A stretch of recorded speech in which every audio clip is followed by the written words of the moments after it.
Hello, my name is Kyle Lemhoff. I am the Pennsylvania State climatologist.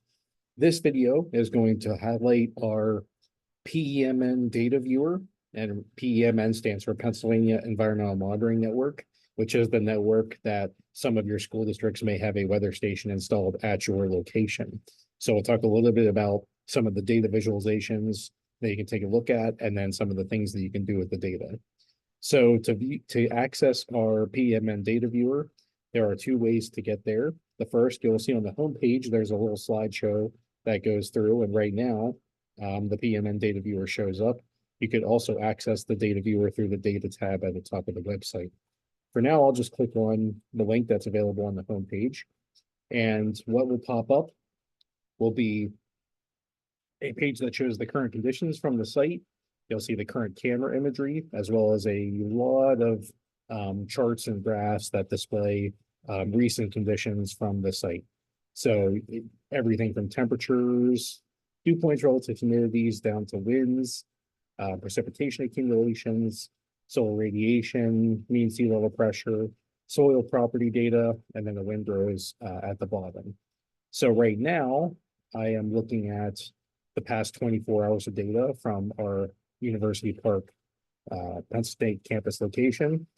The first thing I will show you is on the camera image on the top right. If you click on that image, you can actually play an animation that will give you a loop of what the camera imagery looked like over the past 24 hours. Now, right now, this is taking a look at camera images that are archived every 15 minutes. We will likely change this over time, and maybe by the time you're viewing this, it may be every 5 or 10 minutes of camera imagery, but it's a nice way to visualize how sky conditions specifically changed over time. You can see the sunset in a lot of these views. If the moon is out, you can see the moon rise and fall during the overnight period.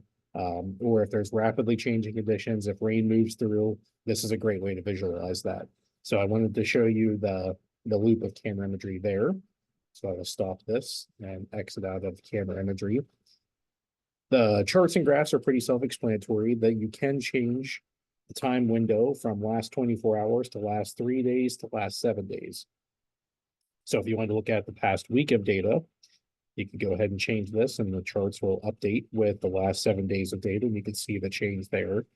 So this is a great way, again, to visualize recent weather conditions from the station. And you can see now precipitation accumulation shows up for the past 7 days, and you can see how that changes over time. So it's a really great way to visualize data and get in touch with what recently has been happening at whatever weather station you're interested in.